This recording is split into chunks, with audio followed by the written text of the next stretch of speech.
So again, today we're lucky to have Lenny Gusel and have the privilege of interviewing him or getting his thoughts on things. So first off, I'd love to hear how'd you get into fraud? I think a lot of the audience would obviously want to know as well. I got really lucky. I needed a job, and I walked into this company called Actimize quite some time ago. It was 2006, and I walked in on the day that they sold their first online banking fraud solution to one of the big banks in the United States. I was BB&T at the time, and I had a background in software technology. I have a computer science background.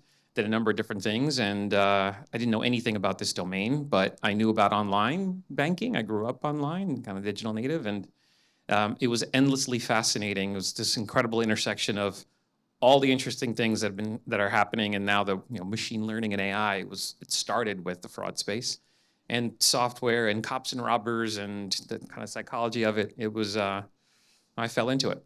Cops and robbers sounds like a childhood dream come true. Yeah. You've been you have interesting history. Obviously, you fell into it, liked it, and you were at Robinhood. And I think no longer there. But I wanted to ask, I'm sure a lot of people are curious in the room. What are the biggest frauds that you dealt with at Robinhood? What were you seeing predominantly? Yeah. No longer at Robinhood, but it was an incredible tenure there, and learned a lot. An amazing place. The biggest challenges we're having, I can categorize into three things. So one, we called it instant abuse. So if you deposited via ACH onto your Robinhood account, we gave you credit instantly for many of the customers. And what we're experiencing is then people would then take that credit and then make trades for various speculative trades, oftentimes short-term options, other things as well. And if the trade didn't go well, they would just churn and go away. And this would and this was not obvious thing, and it was far and away our biggest problem. And it's a very complicated problem for many reasons. So that was one. Second was very traditional account takeover. And the third was every kind of flavor of new account fraud, not just identity theft, but you name it. Good people who going to sell their account later, identity theft, various kinds of synthetics of all kinds. So those three are kind of the biggest buckets. And that's really interesting, right? You have three big buckets you're dealing with. How are you empowered to deal with this? In dealing with the new account fraud or account takeover, how did you get support? How are you able to garner resources? I walked into Robinhood taking over my specific role there. I reported to the chief operating officer, and I took on the fraud ops team and the account ops team. So walked into kind of two large operational teams that were trying to work with product and engineering groups to do all the things that needed to get done. There was incredible support from the CEO, in fact, from the board and CEO on down, on all things we needed to do. There was a lot of enlightened leadership who understood that the company was going to live or die or do well based on how well they did this discipline. This is not the case at many other places that I've been. Many places you guys may be. How has it been at other places then? Tell us that. It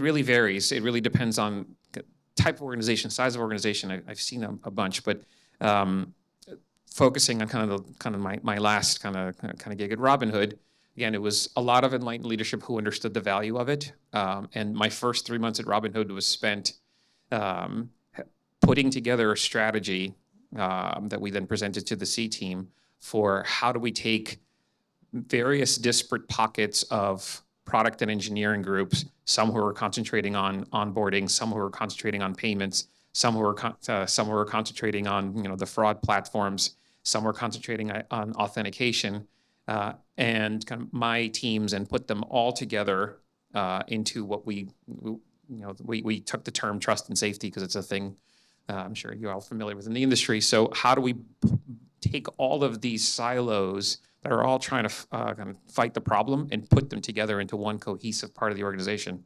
That's a big deal. It was a huge strategy and a big reorganization, but it speaks to how seriously the leadership took the problem and how big the problem was. So it sounds like they made fraud not just your job, but the company's job. It was made to be the company's job. Now, it wasn't all kind of kumbaya. It took a tremendous amount of work to make everyone understand why it's everyone's job. And for example, launching debit card funding and working with the product team who was responsible for that, and helping them to understand all the different controls that they need to put in place, and helping them understand why they're not going to be able to ramp their product if they don't. So it takes a tremendous amount of internal socialization and partnership and collaboration in order, even when you have that kind of enlightened leadership at the top.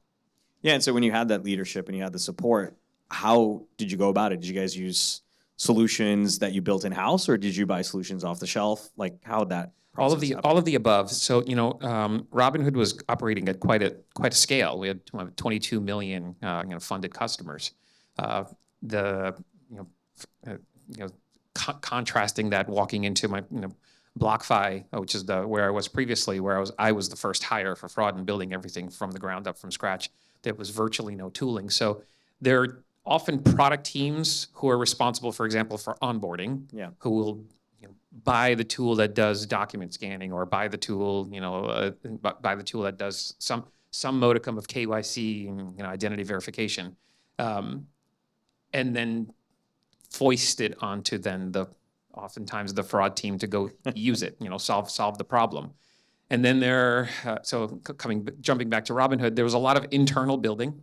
I don't know if others here experienced it. I think in the fintech world in particular, there's a lot of smart engineers who kind of like to take a first principle approach and kind of start to build things. I found that to be both refreshing when necessary in order to just get shit done that no particular vendor will get done, but infuriating when invariably it really takes so much work and effort and complexity over time to build the kind of platforms such as a Unit 21. So Robinhood was at a position where they were coming around to understanding that the custom built platform that they built for fraud themselves was not going to be long in the tooth. So I think you're reaffirming what we found in our insights on the report, where things aren't moving at the speed they need to be at the scale you're operating and getting the updates that you need if you're relying on someone else in an in-house infrastructure that you've built. To do this really at scale and at a professional level that any growing organization needs really requires you to get very savvy with what tools you need to buy, and make many different buy versus build decisions. And because it's one of the things I learned. So stepping back, I came from the vendor space into things. I started my job at a fraud vendor in 2006 and did that for many years. Was the head of their fraud product. Then went into the financial services industry to actually be a practitioner. And what I found is, in order to deal with the problem, there is easily about 20 to 30 different vendors that you need to put together. And then engineering teams to string all the different solutions into one cohesive whole that then becomes the customer experience or the customer journey. So it's really not simple, but having a core platform becomes table stakes. Got it. So one thing for the audience, right? If you could give them a single piece of advice that they could take back today to help them fight fraud better, what would it be? Network and collaborate. Do what you're doing here today. Meet people, talk with people about how they're solving problems. Network and collaborate within your own organizations. Do your best to explain in as plain language as you can the problems that you're actually facing and the impact that it has. And I'm going to give you the second one. If you're not in an organization that does not yet understand that fraud is not a back office problem, that it is a fundamental board level, C-suite level business issue, start to advocate for that and have those conversations, even with whoever, your person sitting next to you or whoever you have access to. Cool. Thank you. Appreciate it.